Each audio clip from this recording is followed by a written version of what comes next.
Lovelies, and welcome back to the Fluffenhammer Adjacent, and welcome to Codex Death Guard Day. Yes, it's not released today. Codex Death Guard 9th edition. It's not released today. It's up for pre-orders today.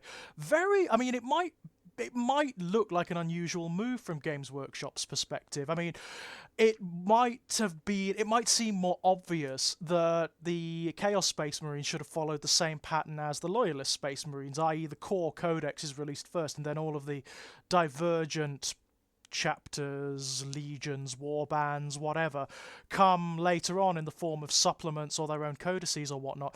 But I can see why they've done this. I can definitely see why they've done this from a sheer marketing perspective, from a purely mercenary perspective, because of course the Death Guard range is almost full.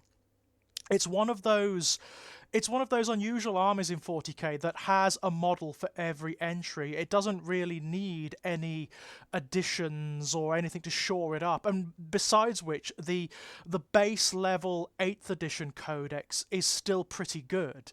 It's still quite a coherent piece of work. So all they really have to do is build upon and elaborate upon what's gone before, which is really, I mean, it makes a lot of sense, really. And it's interesting on a number of levels because we're going to be able to see from this what shape Chaos is generally going to take in 9th edition.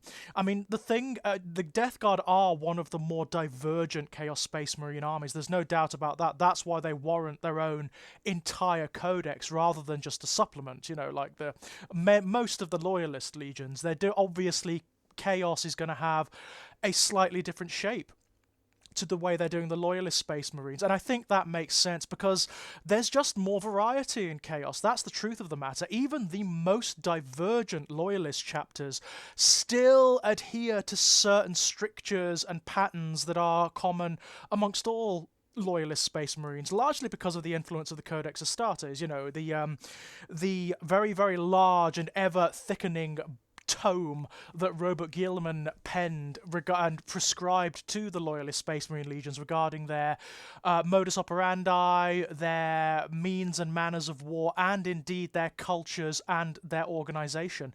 That still holds true, even for chapters like the Space Wolves, which are very divergent, even for chapters like what others are real? The Blood Angels and Dark Angels, to a certain degree, are quite divergent. They've got lots of interesting nuances and deviations that make them unique. The Black Templars are quite different. Crusade chapter, organized slightly differently, treat their aspirants in a very different way. What others are there? The Salamanders are the White Scars. The White Scars are pretty divergent as well. But even given those divergences and differences, the Codex Astartes is still the core template for their organization. And also, the fact that they are culturally adherent to the Imperium of Man means that they are always going to have certain things in common. Okay, there are conflicts in terms of belief and culture. For example, the Ultramarines are very different to the Black Templars. The Dark Angels are very different to the Space Wolves, but they still have certain narratives in common.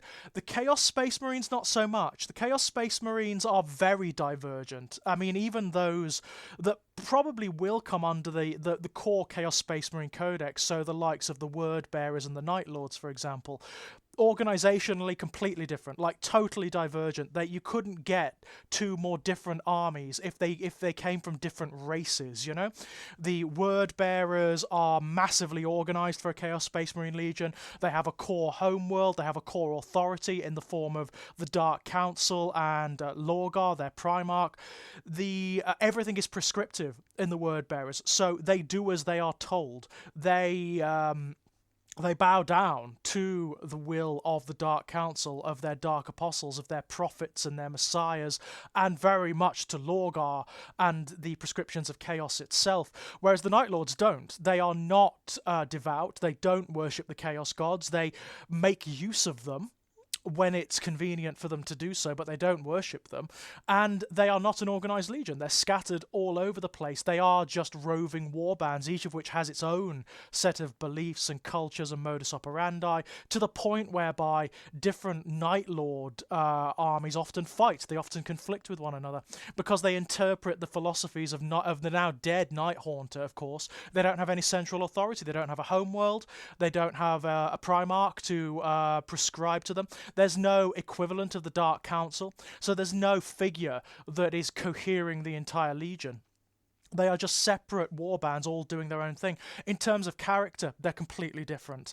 They are self-interested sadists. Everything the Night Lords do is as a result of their own inclinations. They don't care about any wider cause, any greater ideal. They're completely nihilistic and misanthropic. They don't have like any utopian ideals. The Word-Bearers do. The Word-Bearers seek to create what they consider to be a better tomorrow for humanity and for themselves under the auspices of chaos. You know, that's what they genuinely believe. They believe that chaos is the fundamental metaphysics of this universe, and they believe that the only way for humanity to actually survive and thrive and sort of metaphysically transcend itself, its own condition, is through chaos. The Night Lords don't believe that. They don't believe that. They are just self-interested pirates, sadists, and reavers who do whatever they want. They have the power and the means to do whatever they want, to indulge any whim they like. They do whatever they like, and that's it. So you could not get two more divergent armies, even if they were of separate races. You just couldn't get two more different armies. So I imagine what will happen with the Chaos Space Marines, like the core, what I suppose you could call the undivided chapters, and the Renegade warbands, is that they will get their core codex, the Chaos Space Marine Codex or the Heretic Astartes Codex, very like the Loyalist Codex, and then you'll get add-ons, you'll get supplements that detail divergent characters, different units that the different warbands use, and that kind of thing. That would be my guess. But for armies like the Death Guard, I suppose what have become known as the cult legions, that is the original Chaos Space Marine legions, the ones that were originally detailed in the very first Chaos Space Marine books, the Realms of Chaos books, which are the Emperor's Children for Slaanesh, the Thousand Sons for Tzeentch, the World Eaters for Khorne, and of the Death Guard for Nurgle.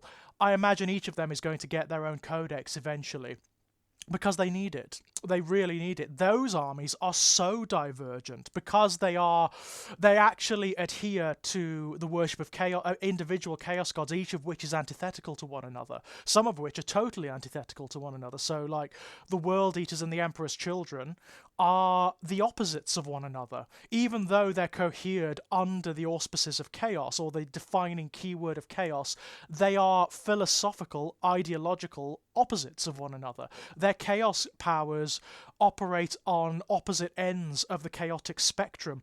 On the eight-pointed star of chaos, they occupy opposite arrows. They are completely antithetical to one another, to the point whereby they hate one another more than they hate loyalist legions for the most part, you know? And that filters down not only in terms of their beliefs, the way they operate, but their organization as well. So you can't really have the Emperor's Children and the World Eaters operating from the same codex. It doesn't really work, which has been a problem for Chaos for the longest time, to be perfectly honest. The Thousand Sons and the Death Guard are exactly the same. They are completely removed from your core Chaos Space Marines, like physically as well. Like they are physically apart from the other Chaos Space Marines. Like the Black Legion and the Word Bearers often confabulate. They often have a certain overlap in terms of their goals and their beliefs. The Night Lords and it's the Black Legion really that coheres them all together. It's the authority of Abaddon really, because he is like the arch messiah of chaos. But the cult legions are different. They're all different because they all have first of all, their Primarchs are alive. Their Primarchs are still around. And not only are they still around, they're very, very, very active in the current state of play. It was the case for the longest time that they weren't, that they were like distant figures. They were sort of consigned to their demon worlds in the Eye of Terror, but that's simply not the case anymore. You look at the Thousand Sons, they're not even in the Eye of Terror anymore. Their whole demon world, Sorciarius, is in the Imperium. It's in Imperial space. It's like this stronghold of chaos in Imperial space now, thanks to the sorcerous efforts of Magnus and his legion. So they are physically removed from all the other legions. They are following their own very inscrutable agendas. The Death Guard are slightly different in the sense that they still operate from within the Eye of Terror. The Plague Planet is still within the Eye of Terror, and also they are slightly more scattered. So you've got different Victoria, which are like the war bands of the Death Guard, which are massive, by the way. The Victoria of the Death Guard are enormous. Some of them are bigger than chapters, you know? You've got them all over the universe. They all answer to Mortarion, even the ones that are sort of divergent from him in philosophy, like, for example, the first Victorium, which is Typhus's lot. I think they're called the Harbingers. The Harbingers are philosophically very different from Mortarion, and from what Mortarion prescribes, because of course there's a lot of friction between Typhus and Mortarion. There's a lot of philosophical friction. Mortarion, he exemplifies different aspects of Nurgle from Typhus.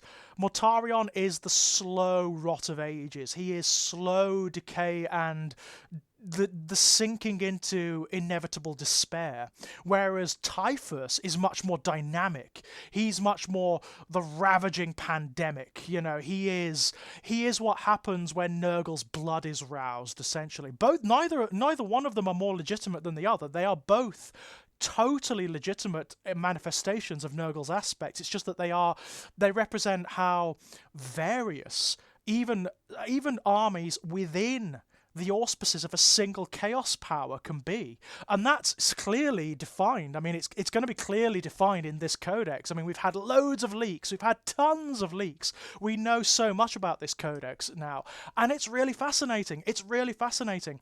In the recent Psychic Awakening campaign, which defined the end of 8th Ed, we of course had descriptions and rules for each of the most prominent Victoriums of the Death Guard, and they're massively divergent. They're massively divergent in terms of what they believe, how they operate, but also what diseases they have. So physically, how they manifest is different from one another. That's all within the auspices of Nurgle worship. You can see now why all of this shit, all of this stuff cannot fit in a single codex that also has all of the stuff from the other Chaos Powers and the Undivided Legions and the Renegade chapters. This is the way to go. I mean, they've known this for the longest time. I mean, they've even done this in Age of Sigmar, where they've separated out the different forces of chaos because it's been necessary. And in the Age of Sigmar, it's not, I mean, there's more overlap than not amongst the different chaos forces, but even there they've had to do it. So in 40k, where it's so divergent and so various, of course they've had to do it. Of course they have.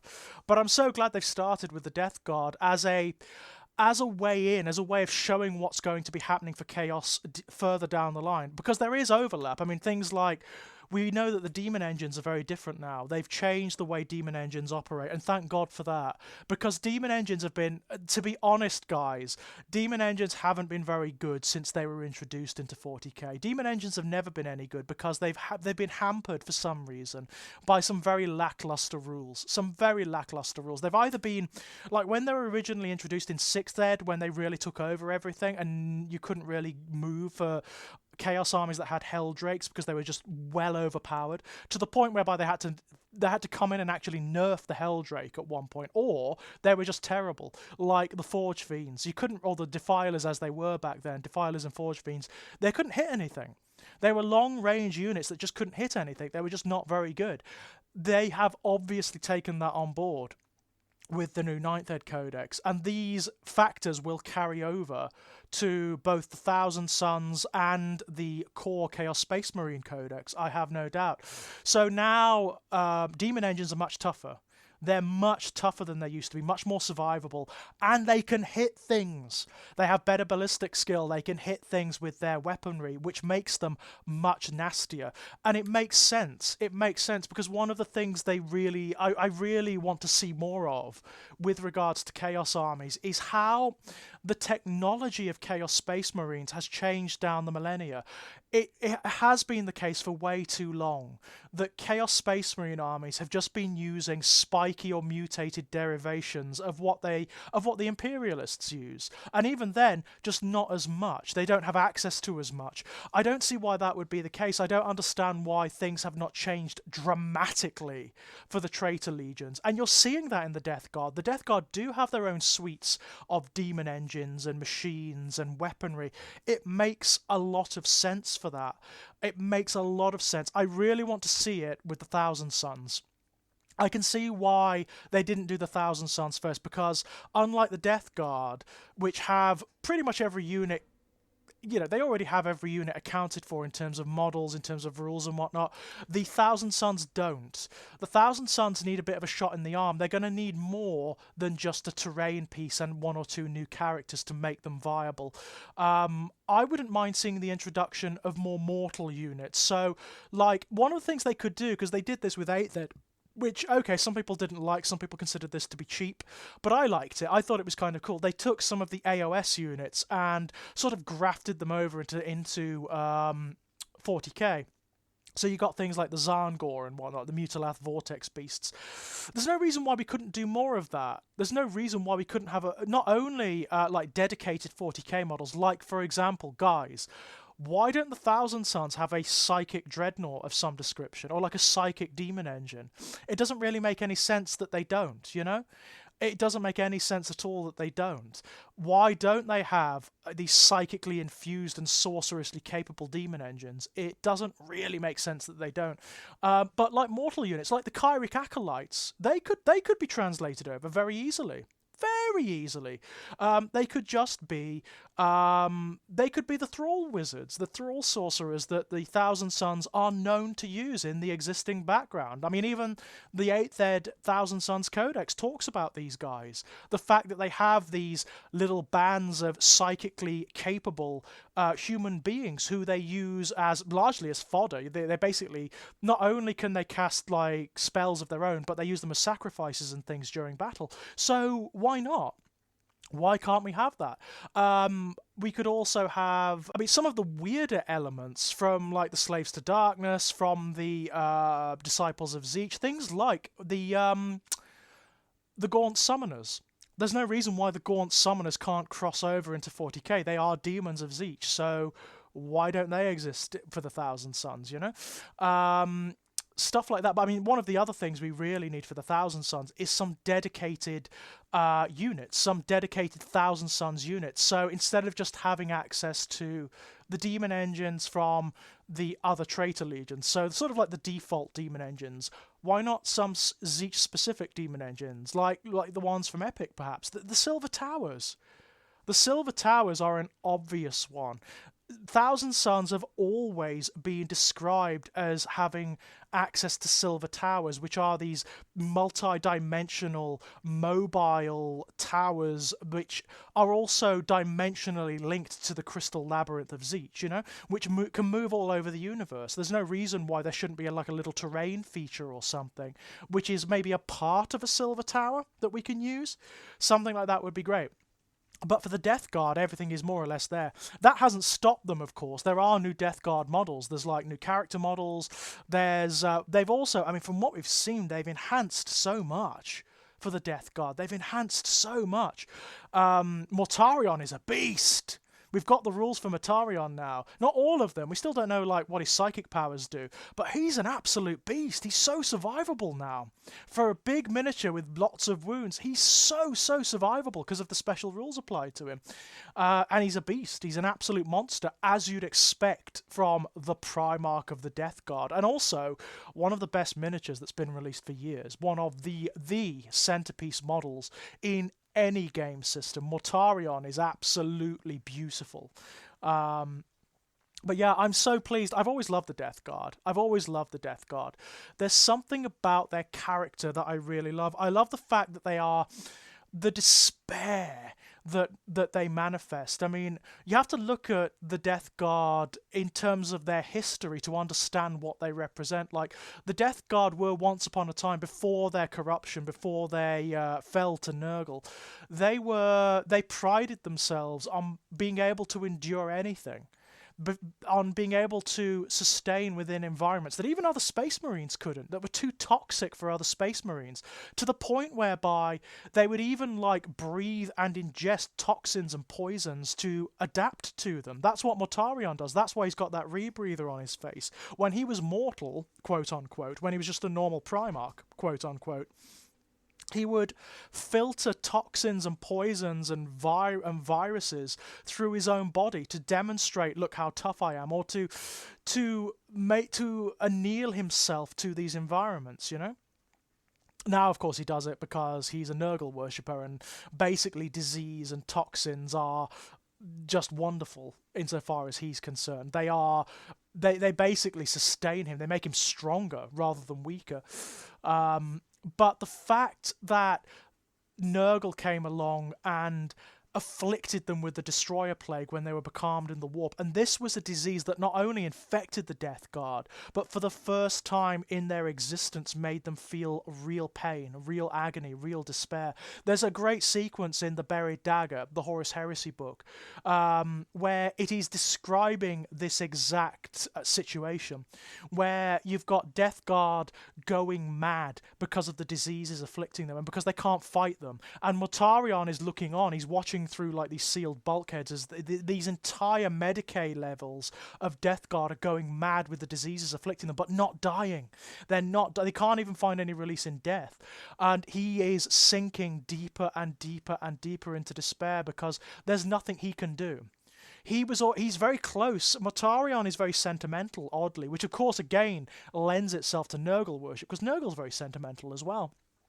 And the fact that there's nothing he can do for himself or for his legion. He can't help his sons. He can't even go into the same room as them without risking himself, without becoming infected. It's the very utter depths of despair. It's basically taken this legion that operated on a culture of strength and endurance and broken down its entire ethos and its spirit to nothing, and then built it back up again. Ironically, it's dynamically similar to what abusers do. And that's very interesting, because I think we spoke in the last video about how Nurgle is very much an abusive parent. He seems to represent the most negative, toxic, narcissistic elements of parenthood. And that's exactly what he did to the Death Guard. It's exactly what narcissists and abusers do, where they break you down and then build you back. They sort of seem to build you back up, but in their own image, in ways that they want you to be. A really good example of that, by the way, as a tangent, is Mother Gothel from the Disney adaptation of Tangled. The way she breaks Rapunzel down and then says, "Oh, I'm only kidding, you know I love you." You know, she calls her stupid, she calls her clumsy, she calls her foolish, and then she's, "Oh, I'm only joking, you know I love you." That's the classic toxic, narcissist, abusive thing for a parent to do. And Nurgle is exactly that. It's exactly that. It's the sham of sentimentality, when in fact what they really want is for those under their sway to just be puppets or reflections of their own desires, of their own wants. That's what Nurgle does to the Death Guard and to Mortarion. Mortarion, by the end, is just, he's lost. He's broken. There's nothing left of him. And he has nothing left of everything and anything he believed in. Nothing. He's done. He's done. And then he finds Nurgle, or rather, Nurgle finds him. And there is just a glimmer, you know. Nurgle offers false hope, essentially, or rather, he offers not even false hope, but like meaning in the despair, in the abjection. He basically promotes that this is the truth of everything. This is the truth of the universe. This fundamental despair. There's nothing to fight for but me. You know, I will tell you the truth. I will love you. I am the only one who can give you poetry and meaning in this state of abjection. and relief. I can give you not only relief, I can give you purpose. That everything you've ever wanted, I can give everything you've been seeking for. And Mortarion, obviously, that is what he's wanted. He's always wanted that. And he thought he'd found it in Horus, and Horus obviously kind of betrayed him. You know, Horus is the one who basically left him to get stranded in the warp, and to eventually succumb to Nurgle worship. So even that has failed. But Nurgle is the one who comes along, and that's what's happened. You know, he has become the very manifestation of despair. He's basically the prince of despair at this point, which is so cool. It's so cool. And down the centuries, down the millennia, as the Death Guard have rotted and mutated and transformed and become these walking vectors of so many demonic, unnatural diseases, they've branched off and become they've developed their own little schools of very conservative ideology, and they have all come to manifest different aspects of what Nurgle is about. So some of the Vectoria, they manifest the same despair that Mortarion does. They actually hate themselves and they hate their state, but they think that it's true. They think that this is what the universe is. They think it's just sludge and rot and despair, and that somehow there's some grim, melancholy truth that they're spreading when they've basically come to topple the lie of hope. And I kind of love that. Others are they're more like the Sloppity Bile Pipers or the Great Unclean Ones. They genuinely believe that what they're doing is great and wonderful, and that Nurgle is Grandfather Nurgle, you know, that he loves all of his children and he loves the universe, and all he's doing is spreading his beneficence far and wide. And they believe that's what they're doing. And they are like the Great Unclean Ones. They are gregarious, they're fun, they sing, you know. What I love about the Death Guard, certainly in the way they've manifested since 8th Ed, since they got their own codex, is there's so much going on in them. There's so much character. And again, this is within one legion. All of this variation is within one legion. That's why they need their own codex. And I tell you what, from what we've seen, this new codex is amazing. In terms of the rules, have you seen the rules for the Crusade system? Where you can create your own diseases. You can actually cobble together your own custom diseases to define your particular Vectorium. That is fantastic. That's exactly what I love. The role-playing elements, it's wonderful. I love that so much. I can't wait to see what they've done with the different characters of the Death Guard. Things like the Plague Surgeons, the what are the ones that carry the Dolorous Toxins, the ones with the big bells on their backs, all of these wonderful characters. I cannot wait to see what the Tallymen. I loved the Tallymen in 8th Ed. They needed a bit of they need to be rewritten in terms of their rules, definitely for 9th Ed. But what I'm hoping is that they now manifest like the chaplains, because they are the equivalents of chaplains in the Death Guard. So I'm hoping that there are like laws of different prayers that they can offer to Nurgle, perhaps. That would be fantastic. Absolutely fantastic. Things like the summoning rules, how do they work now? How do the Death Guard interact with Nurgle demons? Or is that not really going to be revealed until the core demon codex? Maybe the summoning rules will be in that instead of in the different Chaos Space Marine codexes. Who knows? Not sure yet, but we'll find out very soon. Cannot wait to see it. I'm ecstatic about this. I really am. Love the Death Guard so much. I mean, just aesthetically, the Plague Marines are one of the most iconic units in 40k. They've been around for ages. The Plague Marines have been around since the Lost and the Damned, and that's really interesting because a lot of the cult units haven't. Like the Khorne Berserkers and the Noise Marines, they didn't come up. They weren't in the Realms of Chaos books. They didn't come about until way later. You had sort of like putative equivalents of them back then, but they were not the same. The Plague Marines have been around since then. They are one of the oldest cult units in that regard. The Thousand Sons, like what we know now, the Rubricae, they didn't come in until 2nd Ed. They are actually one of the youngest of the cult units, the Rubricae. Thousand Sons, the whole notion of the Rubric of Ahriman didn't come about until the 2nd Ed Chaos Codex. So, yeah, it's really interesting. They're so iconic, the Plague Marines. They are so iconic. And it's wonderful to see them at last getting models that warrant them, you know? They've always had issues, the Plague. I mean, I liked the 2nd Ed metal models. They were very good. But they've never really captured the essence of the Plague Marines for me. Now they do. I mean, I know a lot of people don't like it. They have a problem with like the over sculpting and elaboration of them, the sort of the fleshy abundance of them, if you like, because each model in a Death Guard army is basically a character. They have so much detail. They have so much that's unique about them. There's very little uniformity about them, and I love that. I actually love that to bits. Some people don't. It's against their aesthetic. It's okay, you know? But I love it. I think it's absolutely wonderful. I think the Death Guard are in one of the best places of any Chaos Legion in 40k at the moment, definitely. It's going to be fascinating to see what comes later down the line. It's very good to see, for example, a Chaos Army having as much attention thrown at it in 40k as they do in Age of Sigmar. The Age of Sigmar Chaos books are great. All of them are great. Okay, the Maggotkin is a bit old now. It could do with an update, definitely. To introduce things like Nurgle Endless spells and that kind of thing. A few more mortal units, definitely. But it's still really good. It's still really good and characterful and fun, and has got so much oozing ethos and atmosphere about it. It hasn't really been the case for Chaos armies in 40k. They've always had problems with them. They've always suffered from like their legacy. What I'm really hoping when we get the core Chaos Space Marine Codex is that they've paid attention to what needs to be done. That it's not just a rehash of 8th Ed with a few bells and whistles. That they've looked at Chaos and thought, okay, they need to be different. We need to grind them down to base elements and look at them again. Let's not look at the history of them. Let's try and do something new with them. Let's distinguish them from their loyalist counterparts. People are sick to death of loyalists but with less equipment and spikes, you know?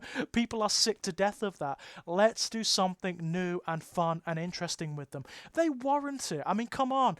Chaos is the big bad guy in 40k.